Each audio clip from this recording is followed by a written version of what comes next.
You have an incredible amount of power at this moment in time. Why should we trust you? You shouldn't. So you had complaints from one programmer who said you guys were basically stealing people's stuff and not paying them, and then he wound up murdered. What was that? Also a great tragedy, he committed suicide. The world should eliminate poverty if able to do so. I think it's a great thing to do. I want to make money, I want to, be in the press or whatever else. I think it'd be good to end poverty.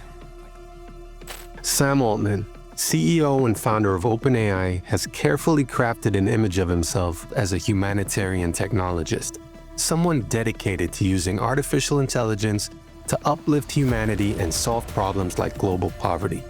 But when you examine his actual financial dealings, OpenAI's strategic decisions, and reports about his behavior, something else emerges, a pattern that often contradicts what he promotes publicly. For years, Sam had made it really difficult for the board to actually do that job by, withholding information, misrepresenting things that were happening at the company, in some cases outright lying to the board. No matter how long someone worked with him or how closely they worked with him, they would always say to me, at the end of the day, I don't know what Sam believes. He always said he believed what that person believed. Like, wait a minute, he's saying that he believes what this person believes and then what that person believes, and they're literally diametrically opposite. Altman talks a lot about ending poverty, stating we just shouldn't have poverty in the world. He's constantly pushing this idea of lifting people up economically and ensuring fair distribution of wealth. What do you see as being a big challenge that we're facing as a society right now? How we deal with a world where the natural forces are for wealth to concentrate into the hands of a smaller and smaller number of people. Except his lavish lifestyle tells a different story. He owns a $20 million sports car and multiple mansions, one worth $27 million and another worth $43 million. That's not exactly living modestly. When he testified before Congress in 2023, Altman claimed he makes basically nothing from OpenAI, just enough to cover his health insurance. You make a lot of money, do you? No. I paid enough for health insurance. I have no equity in Openai. Really? Yeah, I'm doing this because I love it. This painted him as the ultimate mission-driven leader, someone motivated by humanity's benefit, not personal profit. But reports in 2024 revealed that Altman does actually hold equity in OpenAI from an old Y Combinator fund. I have a tiny sliver of equity from an old YC fund. Very small amount. It's quite insignificant to me. Even a fractional stake in OpenAI means serious money. At the company's reported $157 billion valuation, just 0.1% would be $157 million. OpenAI was started as something different. It was founded as a nonprofit with an explicit mission: advance artificial intelligence for humanity's benefit, free from the pressure to generate profits. They promised to share their research openly, code, patents, everything, so the technology would benefit everyone, not just the shareholders. That's not what OpenAI looks like today. Elon Musk, one of the original co-founders, has actually filed a lawsuit claiming that the company abandoned its nonprofit mission entirely. According to Musk, OpenAI has become profit-driven, operating essentially as a subsidiary of Microsoft rather than the open humanitarian organization it claimed to be. It does seem weird that something can be a non-profit open source and somehow transform itself into a for-profit closed source. This would be like let's say you funded an organization to save the Amazon rainforest, and instead they became a lumber company and chopped down the forest and sold it for money. Then there are OpenAI's labor practices. In 2023, reports reveal that the company outsourced content moderation work to laborers in Kenya. These workers were paid less than $2 per hour to review and label some of the most disturbing content imaginable. In documents we obtained, OpenAI agreed to pay Sama $12.50 an hour per worker, much more than the $2 the workers actually got.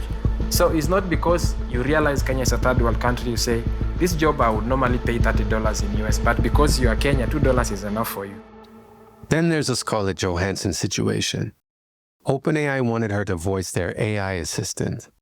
Altman personally approached her with the offer, which she declined. But shortly after, OpenAI released a voice called Sky for ChatGPT that sounded remarkably similar to Johansson. Hello, I'm really excited about teaming up with you, and I'm all set to dive in. So how can I make your life easier? During the demonstration of this new voice assistant, Altman tweeted the word her, a reference to the movie where Johansson plays an AI. Not exactly subtle. Johansson's response was swift and furious. She released a statement expressing shock and anger, saying OpenAI had deliberately created a voice that sounded eerily similar to hers after she'd explicitly refused. OpenAI eventually pulled the Sky voice and claimed it was cast before they ever contacted Johansson, and that any similarity was purely coincidental. Hard to believe given Altman's tweet. Beyond the ethics of voice cloning, there's also the environmental impact. AI development requires enormous computational power, and OpenAI is building massive data centers to support it, one in Texas and another in Abu Dhabi as part of something called the Stargate project. These facilities consume staggering amounts of electricity. The cost dramatically falls, the abundance goes way up. I think we'll do the same thing with energy. And I think those are the two sort of key inputs to everything else we want. So if we can have abundant and cheap energy and intelligence, that will transform people's lives largely for the better. Local power companies are sounding alarms about what this means for their grids. These data centers are pushing existing infrastructure to its limit, forcing expensive upgrades that someone has to pay for. And that someone is often local residents through higher electricity bills. A new study finds U.S. electric companies have asked for $29 billion in rate increases so far this year. $29 billion with a B. That is more than double their request at the same point last year. So what is driving the rate hikes? Researchers found it's a combination of the cost to replace aging infrastructure and the growing demand for AI data centers. There's also the growing concern about increased blackouts as these facilities drain more and more power from the grid. OpenAI's corporate transformation is also raising red flags with the regulators. In 2025, SoftBank invested $30 billion into the company, but there was a catch. The deal required OpenAI to convert from its nonprofit structure to a traditional for-profit company by the end of the year. That restructuring didn't go unnoticed. The Midas Project, a tech watchdog group, filed a formal complaint with the IRS. Their allegation? That Altman and other OpenAI executives stand to personally gain billions of dollars from this conversion, wealth that would be extracted from what was supposed to be a tax-exempt nonprofit. If true, that would be a direct violation of U.S. tax laws. But beyond unethical business practices, an even darker layer emerges in Sam Altman's story. In 2025, Sam Altman's sister, Anne, filed a lawsuit accusing him of sexual abuse during their childhood. She claims the abuse began when she was 3 years old and Sam was 12, continuing for years at their family home in Clayton, Missouri. The complaint details repeated incidents of sexual assault and rape. Sam Altman and other family members have completely denied these accusations. Anne's lawsuit, filed in St. Louis federal court, seeks at least $75,000 in compensatory damages, along with punitive damages for trauma she says resulted from the abuse, including PTSD and depression. Then there's the death of Suchir Balaji. Balaji was a 26-year-old researcher who left OpenAI and then went public with serious accusations, claiming the company had engaged in massive copyright infringement, stealing intellectual property to train AI models.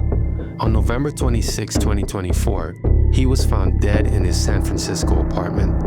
Officials ruled it a suicide, but the circumstances have raised questions, enough that people are asking whether there's more to the story than we've been told.